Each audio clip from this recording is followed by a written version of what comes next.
Dans la vidéo d'aujourd'hui, on se retrouve pour un thème politique. Honnêtement, je ne savais pas trop si je devais faire cette vidéo ou pas parce que les vidéos politiques, bon ben, elles sont pas trop regardées sur ma chaîne parce que les gens s'intéressent à des stupidités. Que voulez-vous, c'est comme ça. Et puis je me suis dit, bah non, en fait, ça m'intéresse, donc je vais en parler. Et puis j'espère qu'il y a des gens que ça intéresse aussi et qui apprendront quelque chose ou alors qui apprécieront de la regarder. Donc je la fais. Le thème de la vidéo, vous l'avez vu dans le titre, c'est le droit du sol. Et donc, comme si vous suivez l'actualité, vous êtes certainement au courant, la volonté de l'exécutif de réformer le droit du sol, spécifiquement à Mayotte, de le supprimer, pour le dire clairement. Donc je voulais revenir sur cette notion du droit du sol qu'on entend un peu partout et qui n'est jamais véritablement expliquée. Et surtout, je voulais parler de qu'est-ce que cela recouvre politiquement, qu'est-ce que cela dit de nos gouvernants et de leur volonté. Donc, vaste débat. Et bien sûr, on ne peut pas parler de droit du sol sans également il y a la question de l'immigration qui est intimement liée et dont on nous parle beaucoup trop souvent, je trouve. Donc, le droit du sol, c'est une des façons d'acquérir la nationalité en France avec le droit du sang, avec la naturalisation ou le mariage. Mais contrairement à ce que l'on pourrait croire, le droit du sol n'est pas automatique. Il ne suffit pas d'être né sur le territoire français pour acquérir la nationalité française. Il faut 3 conditions qui sont cumulatives. Donc la première, je l'ai rappelé, être né sur le sol français. La seconde, y avoir résidé pendant au moins 5 ans. Et la troisième, toujours y résider à sa majorité, donc à l'âge de ses 18 ans. Et il y a une possibilité de la demander à ses 13 ans. Bon, ça c'est le droit du sol qui s'applique partout, en France hexagonale et dans les dom-toms. Cependant, depuis 2018 et la première loi Asile et Immigration du quinquennat d'Emmanuel Macron, du premier, dite loi Gérard Collomb, donc du nom du ministre de l'Intérieur de l'époque, il y a eu une modification qui visait exclusivement Mayotte pour faire face à ce que ces gouvernants appellent le défi migratoire ou les flux migratoires, termes dont je reviendrai un petit peu plus tard dessus parce que je trouve que ces termes sont éminemment problématiques. Mais donc cette loi est venue restreindre davantage, ailleurs en tout cas qu'en métropole et dans les autres territoires d'outre-mer, le droit du sol, puisqu'il y a ajouté une 4e condition qui vient s'ajouter aux 3 autres, qui est la suivante. Si vous naissez à Mayotte, il faut en plus que vos parents, le jour de votre naissance, aient une résidence régulière sur le territoire depuis au moins 3 mois. En tout cas, l'un de vos parents. Ce qui vise évidemment à ce que l'obtention de la nationalité soit plus restrictive, soit plus difficile à avoir parce que, évidemment, la géographie, la géopolitique de Mayotte fait que c'est un territoire qui est bien distinct de la métropole française. Bon, petit rappel historique, je ne vais pas m'étendre dessus parce que vraiment Mayotte a une histoire très très compliquée. Mayotte a été vendue par un sultan malgache au 19e siècle à la France. Mayotte qui se situe donc dans un archipel de 4 îles. Et la France a ensuite colonisé les 3 autres îles que l'on appelle les Comores. Il y a ensuite eu un référendum d'autodétermination à l'issue duquel, 3 îles sur 4 ont décidé de prendre leur indépendance, sont devenues les Comores, tandis que Mayotte a finalement voulu rester sous le giron français et est devenu un département, le 101e département français, donc à part entière. C'était sous la présidence de Giscard d'Estaing, il me semble. Tout cela pour dire que Mayotte est un territoire très particulier, en ce sens qu'il est le département français le plus pauvre, et dans le même temps, il est également situé à 70 km des côtes donc des Comores, les Comores disposant d'un PIB par habitant 6 fois inférieur à celui des habitants de Mayotte. Vous comprenez dès lors bien, eh bien, la question qui se pose. Les habitants des Comores, pour la plupart, vivent dans des conditions extrêmement difficiles et délicates, et à 70 km de leur côte, il y a Mayotte, territoire français, qui, bien que très pauvre, si l'on prend la France en tant que telle, et territoire délaissé, est quand même bien plus riche que l'endroit où ils vivent. Bon, évidemment, les migrations ont toujours eu lieu. Et elles auront toujours lieu. Croire qu'une simple législation en matière de droit du sol permettrait de réfréner les velléités d'êtres humains qui aspirent à une vie meilleure est complètement stupide, c'est ne rien comprendre à l'histoire des migrations et c'est être dénué d'humanité, je le crois profondément, parce que c'est l'instinct primaire de l'être humain que de se déplacer pour aspirer à une vie meilleure, que ce soit pour fuir des théâtres de guerre, que ce soit pour fuir la misère, et croire que légiférer, croire qu'ériger des murs permettrait d'endiguer la détermination, la volonté de ces personnes est une chimère. Et c'est ne rien comprendre aux migrations. Je le disais également en préambule, le fait d'utiliser les termes de flux migratoire me pose question parce que je le prends comme une volonté de déshumanisation de ces personnes. Non, ce ne sont pas des flux migratoires, ce sont des hommes et des femmes et des enfants qui migrent pour tenter de vivre dignement. Est-ce que c'est respectable? Oui, ça l'est, je le crois. Et donc on essaye de ne pas les considérer comme des humains avec un deux poids deux mesures qui est, il me semble, insupportable parce qu'on emploie ce terme de migrants, on emploie ces termes de flux uniquement lorsque l'on parle de migration du sud ou du sud global vers le nord. Dès lors que l'on va parler de migration qui s'effectue de pays occidentaux vers d'autres pays occidentaux ou vers des pays du sud, tout à coup, tiens, étonnamment, nous ne parlons plus de migrants. Pourtant, c'est exactement la même dynamique, c'est exactement la même chose qui se produit, à savoir des êtres humains, des personnes qui décident de s'installer dans un autre pays que le leur. Mais on ne parlera jamais de migrants, on parle d'expatriés, dès lors que les migrations se font à partir de pays occidentaux. Moi, étant de nationalité française, si je décide demain d'aller m'installer en Australie, au Pérou, en Côte d'Ivoire, au Sénégal, on dira de moi que je suis une expatriée, je suis une expat. Tiens, ça sonne mieux tout d'un coup que migrant. Pourtant, c'est la même chose. Durcir les conditions d'accessibilité à la nationalité française en réformant le droit du sol, c'est aussi s'en prendre à des enfants qui viennent de naître et qui n'ont pas demandé à naître là où ils sont nés. Et c'est faire d'eux des enfants qui ne pourront jamais se projeter, qui ne pourront pas acquérir la nationalité française, qui seront toujours des étrangers, alors que peut-être qu'ils vont grandir dans le pays où ils sont nés. C'est avoir une vision totalement, encore une fois, déshumanisante. Et je crois que c'est tout à fait regrettable quand c'est le plus haut sommet de l'État qui souhaite délivrer cette vision du monde. Bon, donc Gérald Darmanin l'a annoncé en date du 11 février qu'il allait s'agir d'une révision constitutionnelle. Oui, parce que c'est là le point fondamental, je crois. Ce qu'il faut savoir, c'est que le Conseil constitutionnel n'a jamais, dans une décision claire et précise, indiqué que le droit du sol était à lui seul un droit fondamental.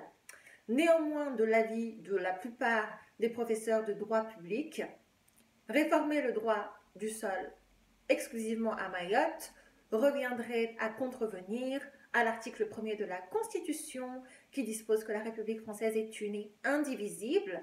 Donc c'est ce principe d'indivisibilité qui est visé puisque on viendrait complètement adopter une législation différente à Mayotte que ce qu'elle est ailleurs.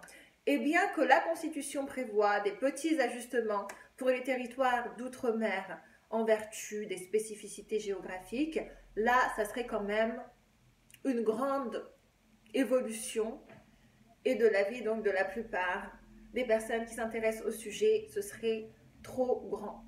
Bien que, en 2018, le Conseil constitutionnel avait jugé cela valide, bien que sa décision aussi ait pu faire l'objet de vastes débats. Le gouvernement, le sachant très bien, il avance l'idée donc d'une révision constitutionnelle. Il faudrait venir modifier la Constitution afin d'être en accord et de pouvoir faire passer ce changement. Et là, rien n'est moins sûr, parce que une révision constitutionnelle demande pas mal de prérequis que, en l'état actuel des choses, il n'est pas certain que l'on puisse y parvenir.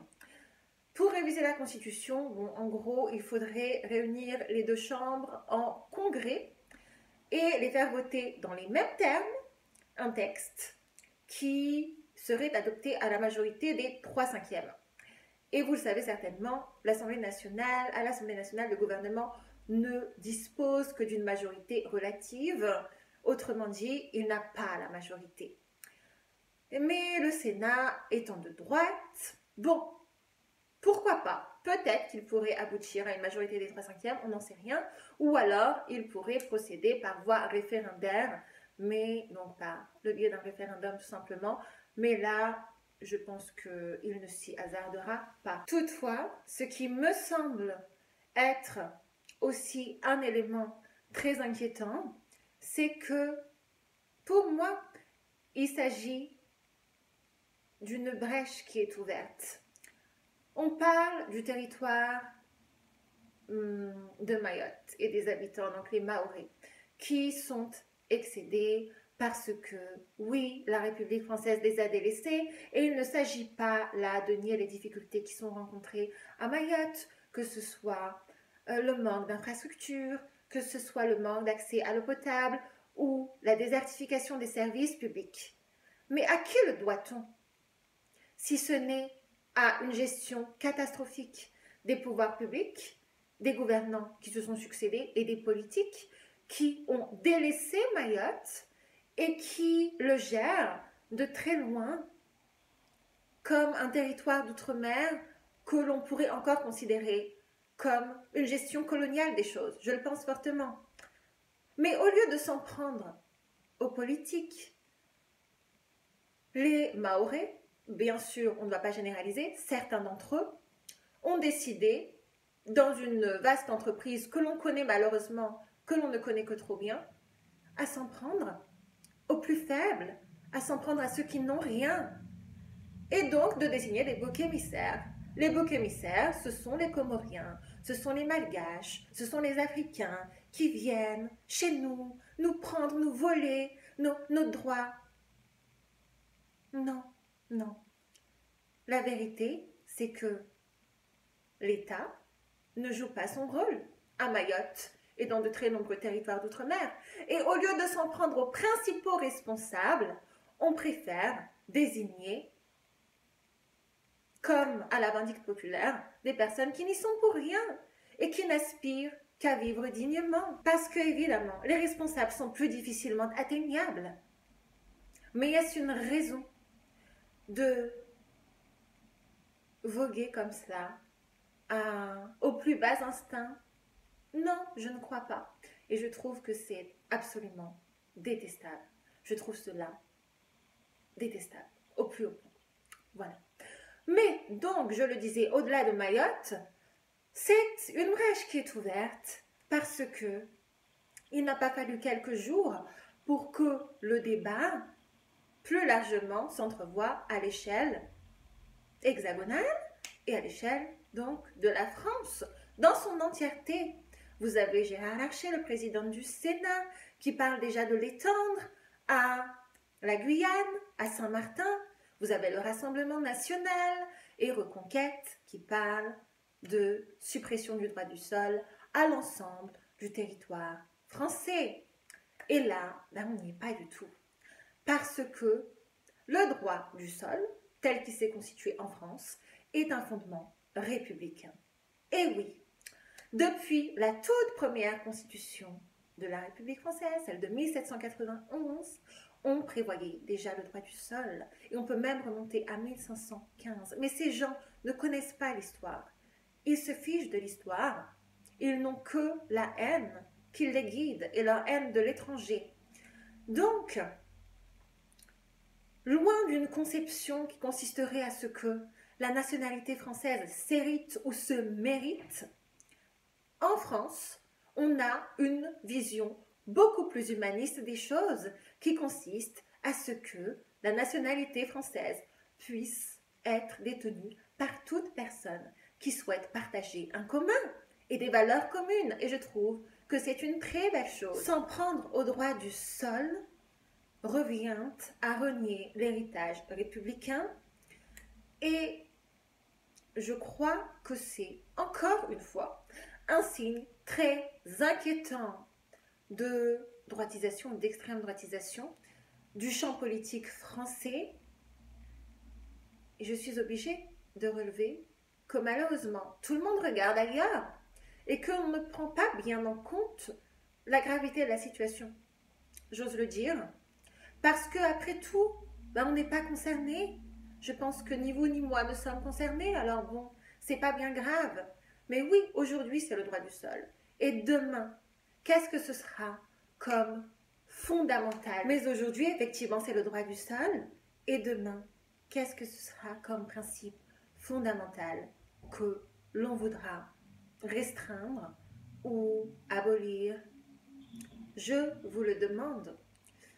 Donc, évidemment, ça m'a semblé être un sujet très intéressant à traiter et à faire à suivre, vu qu'on ne sait pas, on ne connaît pas le dénouement actuellement. Mais peut-être que, bon, il faudrait s'intéresser à ces choses qui vous paraissent peut-être abstraites, etc., qui, de mon point de vue, sont très intéressantes. Et je voudrais rappeler que dans quelques mois, il y a des élections européennes. Évidemment, bon, tout ne sera pas traité de ce point de vue, mais est-ce que vous êtes inscrit sur les listes? Je crois que c'est important de le savoir. Et moi, bien sûr, je vous invite toutes et tous à le faire, à vous inscrire sur les listes électorales, à vous intéresser à la campagne qui vient, parce que ça nous concerne tous et toutes. Si on est attaché, comme je le suis, je suis sûre que vous l'êtes aussi, aux acquis que l'on a, aux droits sociaux qui sont un par un attaqués par ce gouvernement, il est de notre responsabilité à tous et à toutes, il nous incombe à tous et à toutes de nous mêler aux affaires publiques, de nous mêler à la politique et de nous y intéresser. C'est bien la moindre des choses. Donc vous l'aurez compris, moi je suis absolument contre, je suis fâchée, voilà, j'ose le dire. Je suis en colère de cette énième attaque contre un des principes fondamentaux de notre droit et de notre République. Le droit du sol, c'est un acquis, j'y suis très attachée et j'espère véritablement qu'ils échoueront, ce gouvernement, qu'il échouera dans son entreprise de vouloir le circonscrire, de vouloir le limiter, de vouloir le restreindre. Depuis 2018, il y a eu une restriction du droit du sol à Mayotte et vous savez quel a été son effet sur l'immigration? Rien, zéro, absolument aucun, parce que les Comoriens et Comoriennes ne se rendent pas à Mayotte pour bénéficier du droit du sol. C'est une vision complètement surréaliste des choses. Non, ils se déplacent pour pouvoir vivre dignement et c'est tout à fait louable. Et donc, supprimer le droit du sol ne changera pas les choses. Par contre, et bien sûr c'est une question qui est très complexe, qui possiblement appellera de multiples réponses, mais celle-ci n'en est pas une. Celle-ci n'en est pas une, pas le moins du monde, Peut-être qu'il faudra faire une coopération. Bref, c'est compliqué, c'est une question compliquée. Et on comprend la colère des Mahorais, mais s'en prendre à ceux qui n'ont rien est inefficace et révoltant et vraiment ne nous grandit pas. Voilà, c'était tout pour ma petite vidéo. N'hésitez pas à réagir, n'hésitez pas à me dire ce que vous en pensez. Est-ce que pour vous, le droit du sol est une question subsidiaire ou au contraire importante? Je crois qu'elle est très importante. Et oui, n'hésitez pas à me dire tout cela en commentaire pour les courageux et courageuses qui auront regardé cette vidéo jusqu'au bout. Je vous remercie beaucoup parce que bon, il n'y a pas que les parfums et le maquillage dans la vie. Et en attendant une prochaine vidéo, je vous fais de gros bisous et je vous dis à très vite. Prenez bien soin de vous. Bye!